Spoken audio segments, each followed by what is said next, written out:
मैं आशा करता हूं कि आप सब लोग खुश हैं और प्रभु की स्तुति करने के लिए और भी आनंदित हैं। दोस्तों, फिर एक बार परमेश्वर ने इस रीति से मुझे आपके सामने आकर परमेश्वर का वचन बांटने के लिए मौका दिया, इसलिए मैं परमेश्वर को धन्यवाद करता हूं। दोस्तों कि आज हमारी जिंदगी एक रीति से अगर हम बताते हैं तो पूरी रीति से बदल गई है और ऐसी परिस्थिति है कि हर एक लोग एक दूसरे के ऊपर डाउट कर रहे हैं। मुझे लगता है बाहर से आता है उसको बीमारी होगी और बाहर से आता है उसको लगता है कि अंदर रहने वालों को लिए बीमारी हो। मेरे प्यार, मतलब सारा सिस्टम ही बदल गया है, लेकिन एक नहीं बदला है, वो हमारा परमेश्वर है। हमारा परमेश्वर कभी बदलता नहीं है। वो कल और आज अनंत काल के लिए सेम परमेश्वर है। जिसने आकाश को बनाया, जिसने पृथ्वी को बनाई, जिसने सारे सृष्टि को बनाया, वो परमेश्वर कभी बदलता नहीं है। उसका वचन भी कभी बदलता नहीं है। यीशु ने कहा कि मैं ही आदि हूं और मैं ही अंत हूं। तो दोस्तों, उस परमेश्वर के बारे में हमको ज्यादा जानना है, क्योंकि वो हमारे कल गुजरा हुआ कल को जानते हैं, वो हमारे आज को जानते हैं, वो और हमारे आने वाले कल को भी जानते हैं, हमारे भविष्य को जानते हैं, हमारे 10 साल के बाद में, 15 साल के बाद में, 20 साल के बाद में, और हम इस धरती पर कितने साल जिएंगे, उनका सबका हिसाब उस परमेश्वर के पास है। और उस परमेश्वर के नाम प्रभु यीशु मसीह है। जो कोई भी उसके पास आता है वो कभी निराशा नहीं होता है। जो कोई उसके पास आता है उसको वो अनंत जीवन देता है। दोस्तों, और मैं जानता हूं आप सब लोग उसके पास आते हैं विश्वास के साथ। तो मैं चाहता हूं जितने भी मुझे सुनते हैं उन सब का विश्वास का फाउंडेशन बहुत मजबूत और बहुत ताकतवर रहे। तो दोस्तों, आज के वचन को हम पढ़ेंगे। मत्ती रचित सुसमाचार, अपने बाइबलों को खोलिए, फिर एक बार उसी वचन को हम पढ़ेंगे। वचन कहता है मैथ्यू चैप्टर 7 वर्स 24 टू 27, इसलिए जो कोई मेरी ये बातें सुनकर उन्हें मानता है वह उस बुद्धिमान मनुष्य के समान ठहरेगा जिसने अपना घर चट्टान पर बनाया, और मेघ बरसा और बाढ़ें आई और आंधियां चली और उस घर से टकराई, फिर भी वह नहीं गिरा क्योंकि उसकी नींव चट्टान पर डाली गई थी। परंतु जो कोई मेरी ये बातें सुनता है और उन पर नहीं चलता वह उस निर्बुद्धि मनुष्य के समान ठहरेगा जिसने अपना घर बालू पर बनाया, और मेघ बरसा और बाढ़ें आई और आंधियां चली और उस घर से टकराई और वह गिरकर सत्यानाश हो गया। दोस्तों, परमेश्वर का वचन क्या कहता है? आंधियां चलना तय है। चाहे एक अच्छा विश्वासी हो, आप मजबूत विश्वासी हो, या आपका विश्वास कच्चा हो, आंधी तो चलना तय है। वो कौन सी आंधी हमको पता नहीं। नॉर्थ इंडिया के लोग, महामारी, उनके जो कोरोना वायरस की बीमारी उनको टकरा गई है। अभी लोकस्टस, ये जो बोलते टिड्डियां, ये जो उनको टकराया गया है। वेस्ट बंगाल में मेरे प्यारों की बाढ़ें टपका गई है, तूफान आ गया। मतलब अलग अलग रीति से एक के पीछे एक के पीछे एक उनको टक्कर मार रहा है। उसी रीत से जब हम विश्वास का जीवन जीते हैं, हमारे विश्वास के जीवन को भी बार बार टक्कर मारने के लिए बहुत रीति से मेरे प्यारों तूफान, बाढ़ या बरसात आएंगी जरूर। कि हमारी बुनियाद जब मजबूत होती है तो हमारा विश्वास का घर बड़ा मजबूती से खड़ा होता है।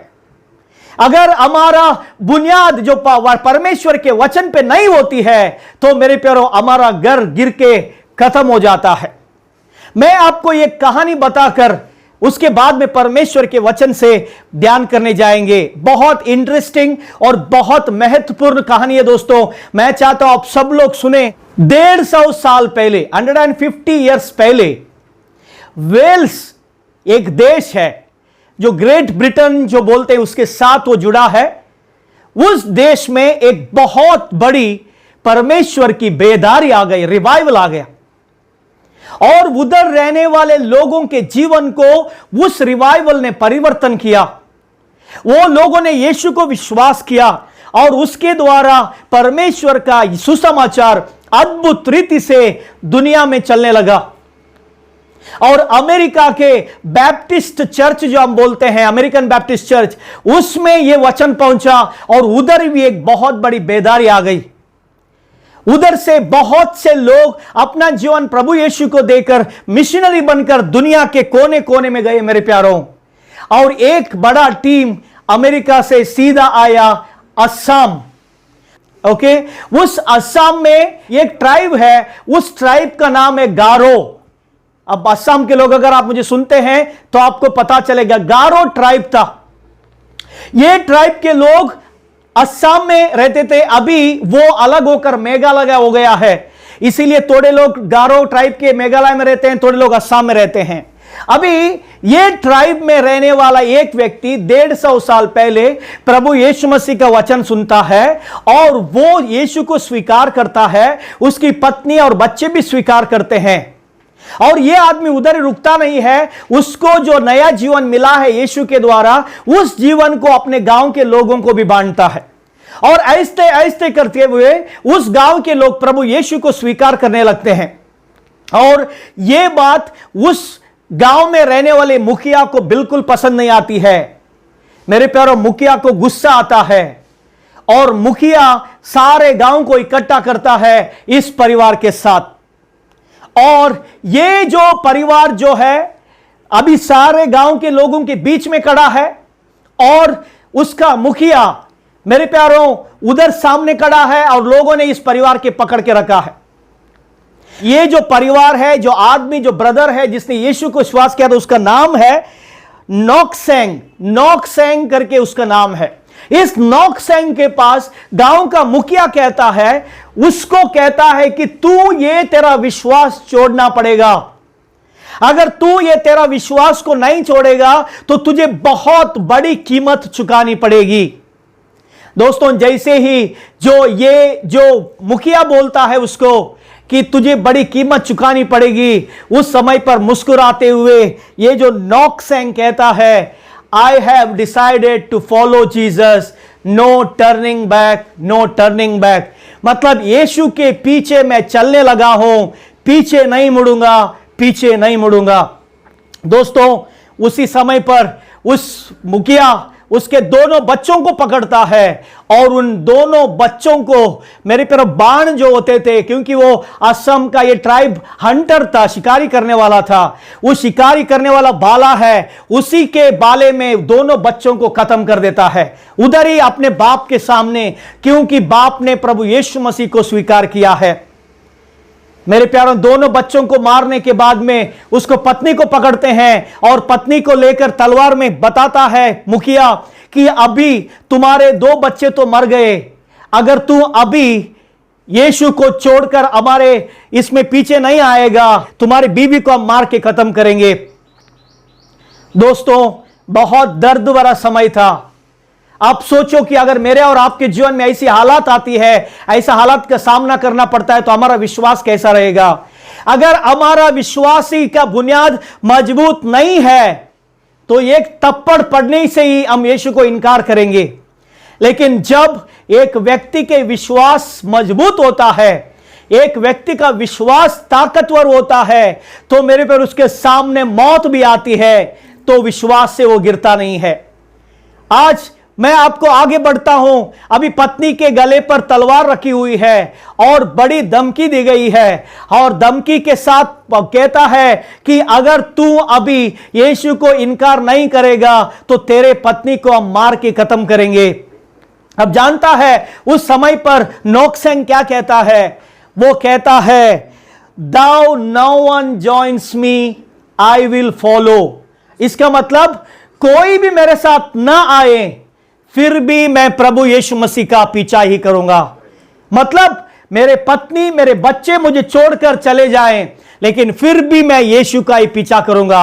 Thou no one joins me, I will follow। दोस्तों, अब सोचो, दोनों बच्चे मर गए हैं, पत्नी के गर्दन पर तलवार है, और अगर वो सिर्फ इतना कहता है कि मैं यीशु को विश्वास नहीं करता हूं, तो उसकी पत्नी बच जाएगी और वो भी बच जाएगा। लेकिन फाउंडेशन उसका मजबूत था, वो अपने पत्नी और बच्चों को गंवाने के लिए तैयार है, लेकिन प्रभु यीशु को नहीं। दोस्तों, इसीलिए जो गांव का मुखिया पत्नी को मारने की आज्ञा देता है, पत्नी के गले को काटा जाता है और पत्नी को मार दिया जाता है। दोस्तों, अभी परिवार का एक ही सदस्य बचा है। फिर एक बार मुखिया उसको चांस देकर कहता है, अभी तेरे बच्चे और तेरी पत्नी तो मर गए, अभी तू अकेला बचा है, अपनी जान बचाने के लिए यीशु को इनकार कर और तब तुझे हम छोड़ देंगे और हमारे साथ फिर से जुड़ जा। तब वो कहता है, the cross before me and the world behind me. इसका मतलब है क्रूस है मेरे सामने और दुनिया में मेरे पीछे। मतलब द क्रॉस बिफोर मी, मेरे सामने सिर्फ यीशु का क्रूस है, उसको उठाकर मुझे चलना है। उसके लिए मेरा परिवार, मेरे बच्चे, मुझे भी क्यों खत्म होना ना पड़े, लेकिन फिर भी मुझे उस क्रूस उठाकर चलना है। The cross before me and the world behind me. बहुत बार विश्वासी लोग क्या करते हैं, क्रॉस को पीछे छोड़ते हैं और दुनिया को सामने रख के दुनिया के पीछे चलते हैं। जैसे ही ये जो नॉक्सेंग जो है, मुखिया की बातों को ना मानते हुए जैसे ही मेरे पर इनकार कर देता है, वो कहानी कहती है उसको भी मार दिया जाता है। 2 बच्चे, पत्नी और ये आदमी नॉक्सेंग एक ही दिन खत्म होता है। दोस्तों, जैसे वो तीनों, वो पूरा परिवार खत्म हो जाता है। उस गांव के मुखिया को यह समझ में नहीं आता है, ऐसा क्या है मेरे भाई, 2000 साल पहले एक व्यक्ति यीशु नामक आया इस दुनिया में और वो आया, मरा और सब कुछ खत्म हो गया करके बताया जाता है, उसमें इतनी ताकत क्या है। और वो गांव का मुखिया कहता है, मुझे भी देखना है वो यीशु कौन है। वो यीशु को अपने जीवन में बुलाता है उसी जगह पर। मेरे प्यार, उसने बच्चों को मारा, बीवी को मारा, पति को मारा, लेकिन वो भी उस समय पर सोचता है इसमें कुछ ना कुछ बड़ी शक्ति है और वो यीशु को जैसे बुलाता है, उस गांव के मुखिया का उद्धार होता है। दोस्तों, और उस गांव के मुखिया जब बड़े शब्दों से ऐलान करता है, मैंने यीशु को पा लिया और मैं यीशु से मुड़ूंगा नहीं, तो उसके गांव का पूरा गांव यीशु पर विश्वास करता है और मेरे प्यारो वो यीशु के पीछे चलने लगता है। मैंने आपको स्टोरी बताई, ये स्टोरी बताने के पीछे मेरा मकसद है दोस्तों, फाउंडेशन की मजबूती, बुनियाद की ताकत का परिचय दिया इधर। अगर वो विश्वास की बुनियाद उसकी मजबूत नहीं होती, अगर यीशु पर वो अपनी बुनियाद नहीं डालता या परमेश्वर के वचनों पर वो अपनी बुनियाद नहीं डालता, तो नतीजा क्या होता, उसके बच्चे बच जाते, उसकी पत्नी बच जाती और वो भी बच जाता, लेकिन बाकी पूरा गांव नरक को जाता। दोस्तों, यीशु से दूर जाता, अनंत काल की आग में जाता। लेकिन इस दुनिया की जिंदगी तोड़ी है, इस तोड़ी सी जिंदगी को उसने नकार दिया, उसके लिए जिसने उसको अपना जीवन दिया था, उसका नाम यीशु है। उसने अपने बच्चे और अपने पत्नी और अपने आप को खोया, लेकिन पूरे गांव को नरक में जाने से बचाया, आग में जाने से बचाया। दोस्तों, हम क्या करते हैं, हमारी मजबूरी क्या है, आज मसीह लोगों की मजबूरी क्या है। आज के लोग सोचते हैं प्रभु यीशु मसीह पर विश्वास करने से सब दुख परेशानी दूर हो जाएगी और हम सब ठीक हो जाएंगे और हमारा सब कुछ भला हो जाएगा, हमारे जीवन में कोई तूफान नहीं आएगा, कोई परीक्षा नहीं आएगी, कोई आंधी नहीं आएगी, कोई मेह नहीं बरसेगी और सब कुछ ठीक हो जाएगा। यह सोच हमारी रहती है और आज कई विश्वासियों की रहती है और यही टीचिंग भी दिया जाता है। दोस्तों, आज कोई तेल का लेकर आते हैं, कोई शॉल लेकर आते हैं, कोई अलग अलग चीजों से लोगों को भी भरमाते, ये कहकर यीशु पर विश्वास करेगा तो तुम्हारे जीवन में परीक्षा नहीं आएगी। अगर ऐसा कोई भी आपको कहता है वो झूठ कहता है। दोस्तों, यीशु पर विश्वास करने वाले व्यक्तियों के विश्वास की घर की मजबूती देखने के लिए, उसका यीशु मसीह के प्रति प्यार देखने के लिए टक्कर तो जरूर होगी दोस्तों, और तभी पता चलेगा। अभी मैं आपसे कहना चाहता हूं, यह व्यक्ति जो नॉक्सेंग जो था, उसका विश्वासी का फाउंडेशन इतना मजबूत था क्योंकि उसका रिश्ता परमेश्वर के साथ एक गहरा था। मेरे प्यारों, एक गहरा रिश्ता था, इंग्लिश में उसको इंटीमेसी बोलते हैं। यह एक बहुत बड़ा मजबूती गहरा रिश्ता परमेश्वर के साथ, क्योंकि अगर रिश्ता नहीं है तो वो अपनी जान क्यों देता। अगर वो प्रभु यीशु मसीह से इतना गहरा प्यार नहीं करता तो अपनी जान क्यों गवाता। दोस्तों, ये जो उसके विश्वास और उसका परमेश्वर के प्रति प्रेम, इसके पीछे कारण क्या है? उसका एक बड़ा रिश्ता परमेश्वर के साथ। आपका प्रभु के साथ कितना मजबूत रिश्ता है बताइए? क्या आप प्रभु की आवाज सुन पा रहे हैं इन दिनों में? क्या प्रभु यीशु मसीह आपसे बातें करते हैं? क्या यह परिस्थिति को देखकर आप विचलित हो गए हैं, कमजोर पड़े हैं, चिंतित हो गए हैं? भविष्य क्या होगा, जिंदगी क्या होगी, हमारे नौकरी का क्या होगा, हमारे बच्चों का क्या होगा? क्या आप डर रहे हैं? डर से आपको लगता है कि यीशु मसीह पर विश्वास करके कुछ फायदा नहीं है? अगर ऐसा कुछ हो रहा है तो इसका मतलब है दोस्तों कि आपने अब तक अपना फाउंडेशन मजबूती से नहीं रखा है। थोड़ा समय मैं एक बाइबल की अद्भुत स्टोरी को आपको बताना चाहता हूं। आप इस स्टोरी को जानते हैं फिर भी, और एक बार इस स्टोरी को हम जानने की कोशिश करेंगे। यह स्टोरी लिखी है मेरे प्यारों की जेनेसिस, उत्पत्ति की किताब, उसके 22वें अध्याय में। इस स्टोरी का मेन हीरो है, इस जो स्टोरी में हम देखते हैं वो अब्राहम है। अब्राहम जिसको परमेश्वर ने चुना। अब्राहम को जिस दिन परमेश्वर ने चुना, उस दिन से लेकर उसके जीवन में परीक्षाओं के ऊपर परीक्षा आ रही है। जैसे ही वो परमेश्वर अब्राहम को बुलाता है 12 अध्याय में, तो परमेश्वर अब्राहम से क्या कहता है? वो कहता है सब कुछ छोड़ो और अपने गांव को, अपने बच्चों को, सब कुछ छोड़कर जिधर मैं बताता उस गांव में आ जा। अभी गांव के बारे में बताया भी नहीं कौन सा गांव है। फिर भी बाइबल कहती है परमेश्वर की वाणी को सुनकर अब्राहम निकलता है अपने पत्नी और अपने उसके लौट के साथ। मेरे प्यारों, निकल कर आता है। उसके बीच में बहुत परिस्थितियों को उसको सामना करना पड़ता है, अकाल का सामना करना पड़ता है, बहुत उसके पत्नी को भी बहुत बार मुश्किलों का सामना करना पड़ता। मतलब उसके जीवन का हर एक कदम परीक्षाओं से भरा हुआ था। और ऐसा करते करते हम देखते हैं कि 22वें अध्याय में जब आते हैं तो आप जानते हैं वचन कैसे शुरू होता है? 22 का वचन शुरू होता है ऐसा। आप देखिए क्या कहता है चैप्टर 22, उसका वचन क्या कहता है? इन बातों के पश्चात ऐसा हुआ कि परमेश्वर ने अब्राम से यह कहकर उसकी परीक्षा की। देखो, बहुत से लोग बोलते हैं कि कुछ परीक्षा नहीं आएंगे, आंधी तूफान नहीं आएंगे, सब कुछ ठीक हो जाएगा। इधर परमेश्वर के लिए सब कुछ छोड़ छाड़ के, अपना सब कुछ ऐशो आराम छोड़ के, अपना गांव घर बार छोड़ के मेरे पर आया है अब्राहम। और आते आते 75 उम्र में वो आया है। अभी उस समय पर परमेश्वर उसको वादा करते हैं कि तुमको मैं एक बच्चा दे दूंगा। और अभी 100 साल की उम्र में अब्राहम को एक बच्चा होता है और ये बच्चा अभी बढ़ रहा है। अभी एक मुझे लगता है कि 12, 13, 15 उस उम्र का हो गया है। और इस उम्र में ये बाइबल का वचन कहता है अब्राहम को परमेश्वर परीक्षा करते हैं। God tested Abraham. आपको सब लोगों को बताया जाता है कोई परीक्षा नहीं आती है, लेकिन इधर परमेश्वर का वचन कहता परीक्षा आती है। परीक्षा आएगी ही, जरूरत आई थी मेरे प्यारों, परीक्षा आएगी ही। परीक्षा से हम बच नहीं सकते हैं। हमारे जीवन में परमेश्वर परीक्षा करेगा ही, ताकि हम खुद जान जाएं हमारा विश्वास की बुनियाद कितनी मजबूत है। ऐसे मत सोचना कि ये सारा जो विश्वासी जीवन, मैंने प्रभु पर विश्वास किया है, सब कुछ बढ़िया होगा, मेरा बिजनेस तरक्की में आएगा, मेरी सारी बीमारियां निकल जाएंगी, मुझे डर मिलेगा, मुझे पैसा मिलेगा, मेरा बैंक बैलेंस बढ़ेगा, मुझे सोना मिलेगा। इस चीजों में उलझ के मत रहना। परमेश्वर का वचन कहता है अब्राहम हर एक चीज मान के आ रहा है और उस अब्राहम को परीक्षा का सामना करना पड़ा। इधर क्या कहता है?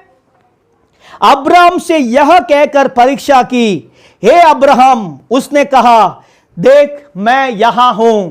अब जानते हैं मेरे प्यारों, अब्राहम के जीवन में एक खासियत क्या थी? अब्राहम परमेश्वर की वाणी को पहचानता था। हालेलुया। क्यों परमेश्वर की वाणी को अब्राहम पहचानता था? क्योंकि परमेश्वर के साथ अब्राहम का एक विशेष रिश्ता था। दोस्तों, जब वो एक व्यक्ति का रिश्ता परमेश्वर के साथ रहता है, वही व्यक्ति परमेश्वर की वाणी को सुन सकता है। अगर हमारा रिश्ता प्रभु के साथ नहीं है, हमारा रिश्ता गहरा नहीं है, तो हम परमेश्वर से कुछ नहीं सुनेंगे दोस्तों, और टक्कर मारेगी हमारे घर को तो घर गिर जाएगा। इधर अब्राहम के पास परमेश्वर बात करते हैं और कहते हैं दोस्तों, अब्राहम की परमेश्वर ने परीक्षा ली। परीक्षा ली, यह शब्द को अपने दिमाग में रखना।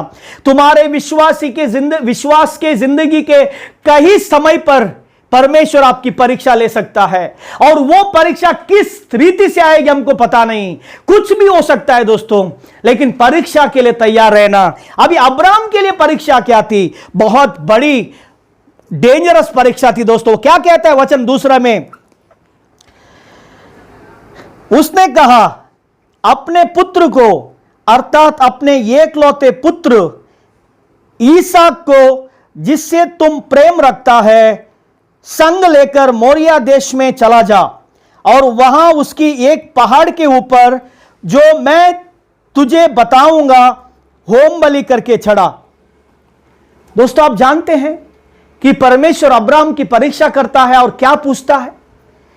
अब्राहम की सबसे प्यारी चीज को पूछता है।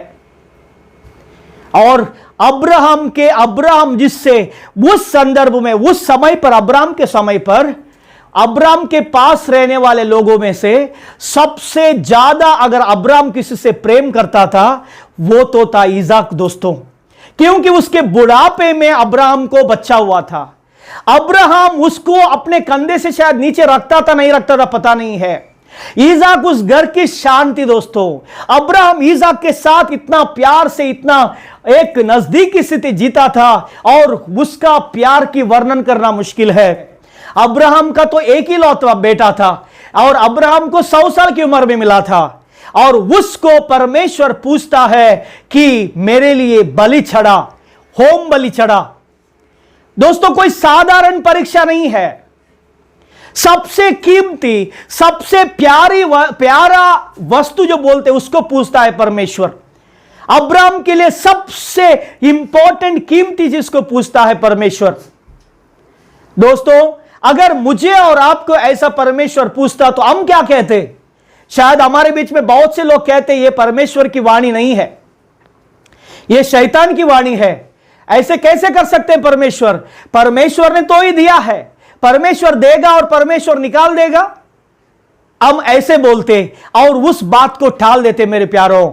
लेकिन अब्राहम ऐसा नहीं है। परमेश्वर का वचन कहता है, अब्राहम के पास परमेश्वर की वाणी आई और अब्राहम को परमेश्वर ने कहा, तुम्हारे पुत्र, एकलौते पुत्र, इधर क्या है? तुम्हारा एक ही पुत्र जिससे तुम प्रेम करता है।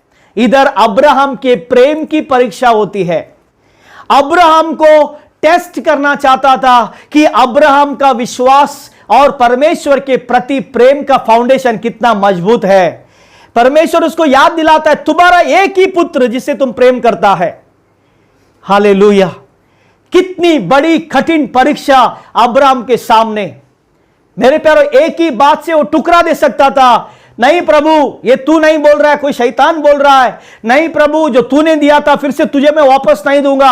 मेरा भविष्य का वो सहारा है, मेरे जीने का सहारा, ऐसे बहुत कुछ बोलकर अब्राहम उसको टाल दे सकता था।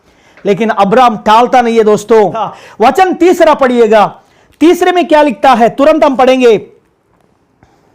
अतः अब्राहम सवेरे तड़के उठा और अपने गधे पर काटी कसकर अपने 2 सेवक और अपने पुत्र ईसाक को संग लिया और ओम बलि के लिए लकड़ी चीर ली। तब निकलकर उस स्थान की ओर चला जिसकी चर्चा परमेश्वर ने उससे की थी। समझ में आपको क्या करते हैं अब्राहम? मेरे प्यारों की, जैसे अब्राहम को बताया जाता है अपने पुत्र को बलि चढ़ाना है, वो परमेश्वर से समय नहीं पूछता है, मुझे और 1 महीना दे दो बच्चे के साथ खेलने के लिए, या और 1 साल दे दो। मेरे प्यारों, वो क्या पूछता है? तुरंत दूसरे दिन बोर को उठता है। हम जब अच्छे हैं तो बोर में उठने के लिए आगे पीछे करते हैं। मेरे प्यारे, इधर अब्राहम को होम बलि चढ़ाने के लिए परमेश्वर ने कहा है, अपने एकलौते पुत्र को बलि चढ़ाने के लिए कहा है, और अब्राहम क्या करता है? बोर को उठता है और क्या करता है? उधर लकड़ियों की तैयारी करता है। उस लकड़ियों को गधे पर डालता है और 2 नौकरों को लेता है और मेरी पर होम बलि की प्रक्रिया को पूरा करने के लिए चल पड़ता है। मैं विश्वास कर तो उसने सारा से बताया नहीं होगा, क्योंकि अगर वो पत्नी को बताएगा कि हमारे पुत्र को मैं बलि चढ़ाने लेके जाऊंगा, तो मुझे नहीं लगता है सारा उसको अपने बेटे को देती। दोस्तों, उसके पास एक मौका था अपने पत्नी को बताकर, पत्नी जब रुकावट वो करती तो परमेश्वर से बताना कि पत्नी रोक रही है, परमेश्वर मैं कैसे दे दूं। अब्राहम के पास बहुत से मौके थे ये ना बलि ना चढ़ाने के लिए, कारण बताने के लिए। जैसे बहुत बार आजकल के विश्वासी करते हैं, कारण के ऊपर कारण, कारण के ऊपर कारण बताएंगे कि परमेश्वर के महिमा की बारी करने की बारी आती है।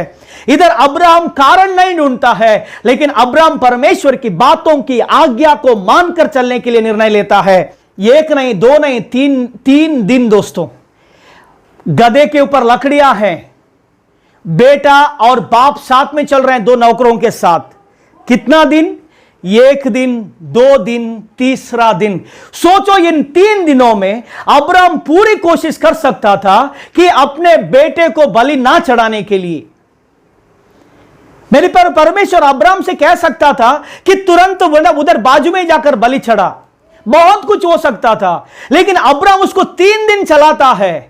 शायद उसने अगर अपने जीवन में उसकी बुनियाद मजबूत नहीं होती विश्वास की, तो मेरे पर वो बेटे को बचाने के चक्कर में परमेश्वर के विरोध में काम करता। लेकिन 3 दिन चलता है और तीसरे दिन जब वो सर उठाता है, जिस जगह पर परमेश्वर उसको जाने कहता है, वो जगह उसको दिख जाती है। दोस्तों, जैसे वो जगह दिख जाती है, आप जानते हैं कि नेक्स्ट वचन क्या कहता है? नेक्स्ट वचन कहता है, 4वां वचन, तीसरे दिन अब्राहम ने आंखें उठाकर उस स्थान को दूर से देखा और उसने अपने सेवकों से कहा, गधे के पास यहीं ठहर रहो, यह लड़का और मैं वहां जाकर और दंडवत करके फिर तुम्हारे पास लौट आएंगे। मेरे प्यारो, एक मौका था। पहले अगर अब्राहम ये कहता ये परमेश्वर की वाणी नहीं, ये शैतान की है, तो उधर ही वो रोकता था अपने बेटे को बलि चढ़ाने का। दूसरा, जैसे अब्राहम परमेश्वर से समय मांग सकता था और समय देना, उसने समय नहीं मांगा। उसने परमेश्वर की वाणी को तिरस्कार नहीं किया, क्योंकि वो जानता था परमेश्वर की वाणी क्या है, क्योंकि वो हमेशा उसके साथ मेरे प्यार रिश्ता बनाए रखा था। उसके बाद में वो अपने पत्नी को बताता, तो तभी भी मेरे पर अपने बच्चों को बचाता कि होम बलि चढ़ाने के लिए। वो पत्नी को नहीं बताता है। अभी 4था पॉइंट आता है, जब भी वो आंखें उठाकर 3 दिन वो चलता है, उस समय पर बहुत से मौके बनाए सकता था अपने बेटे को सैक्रिफाइस ना करना, लेकिन वो ऐसा नहीं करता है। अभी जैसे उसको पता चलता है कि इस जगह पर जो पर्वत है उधर मुझे मेरे बेटे को बलि चढ़ाना है, तो वो दोनों नौकरों से कहता है तुम इधर ही रुको, मैं और मेरा बेटा जाकर बलि चढ़ा कर आएंगे। मेरे प्यार, मैं जब उसके बारे में सोचता हूं, वो नौकरों को लेके जाना चाहिए था ना, कि उसको आसान हो जाता बांध के उसको काटने के लिए, गला काटने के लिए।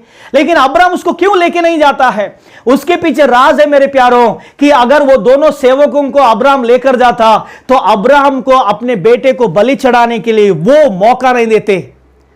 वो दोनों सेवक अब्राहम को पकड़ के मेरे प्यार अपने बेटे को बचा लेकर आते। लेकिन बाइबल कहती है अब्राहम एक इस जगह पर बड़ी विश्वास की बात करता है। हालेलुया।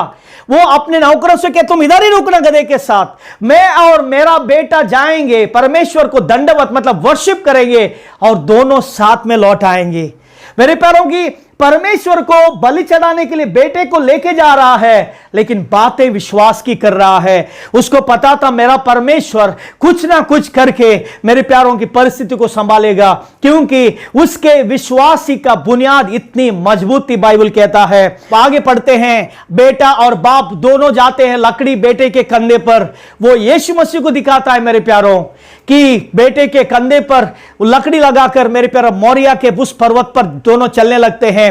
उस समय पर बेटा पूछता है, पापा किधर है ये जो मेमना बलि चढ़ाने के लिए? तब पिताजी बेटे से कहता है वो परमेश्वर हमको देगा, और उस जगह को यहोवा यीरे नाम आता है मेरे प्यारों। लेकिन परमेश्वर क्या कहते हैं? अब्राहम को अपने बेटे को बलि चढ़ाने नहीं देते हैं। जैसे अब्राहम मारने जाता है, तो परमेश्वर अब्राहम को 2 बार पुकारते हैं। मतलब अब्राहम उसमें इतना खोया था कि दूसरी बार आवाज देनी पड़ी अब्राहम को परमेश्वर ने। परमेश्वर अब्राहम से कहते हैं अपने बेटे को मत मार। हम जानते हैं आज से 2000 साल पहले क्या हुआ है। परमेश्वर अब्राहम के बेटे को नहीं चाहता था मरना, लेकिन वो अपने खुद के बेटे को उस क्रूस पर मेरे और आपके अपराधों के लिए देना चाहता था। दोस्तों, ईसा को लकड़ी उठाकर लेके जाता है, लेकिन ईसा की लकड़ी और ईसा का जीवन परमेश्वर को नहीं चाहिए था, क्योंकि परमेश्वर अपने एकलौते पुत्र को उस क्रूस पर देने वाला था। वो पुत्र क्रूस उठा के लेके जाता है, वो पुत्र मेरे और आपके लिए बलि चढ़ता है, वो पुत्र मेरे और आपके पापों को धोकर शुद्ध करता है। उस पुत्र का नाम प्रभु यीशु मसीह है। मेरे प्यारों, मेरे और आपसे परमेश्वर ने इतना प्रेम किया कि अपने एक लौते पुत्र को उस क्रूस पर देकर उसने, मेरे प्यारों, मुझे और आपको पाप से, मृत्यु से, अनंत काल की नरक की आग से आजाद किया है। तो मैं आपसे क्या कहना चाहता हूं इस समय पर, आंधियां चलेंगी, तूफान आएगा, मेघ बरसेगा, पहाड़ें टकराएंगी, लेकिन तुम्हारा विश्वास का घर अब्राहम के विश्वास के घर के जैसा मजबूत नहीं रहेगा। या मैंने आपको बताया था, नॉक्सैंग करके उस व्यक्ति के विश्वास से जैसे मजबूत नहीं रहेगा, तो मेरे पैरों टकराते वक्त गिर जाएगा। आज मुझे पता नहीं तुम्हारी अवस्था कैसी है, कितना मजबूत तुम्हारा विश्वास है, मुझे पता नहीं है, लेकिन एक बात बताना चाहता हूं, प्रभु पर विश्वास किया है तो मरते दम तक विश्वास करना। कुछ भी हो, लेकिन तुम्हारा विश्वास का घर गिरना नहीं चाहिए। यीशु में विश्वास में मजबूत रहना, परमेश्वर के वचन को मानकर चलना, तभी तुमको अब्राहम की आशीष तुम्हारी आशीष होगी और अब्राहम के ऊपर आई हुई अनुग्रह तुम्हारे ऊपर आएगी। प्रभु इस वचनों के द्वारा आपको आशीष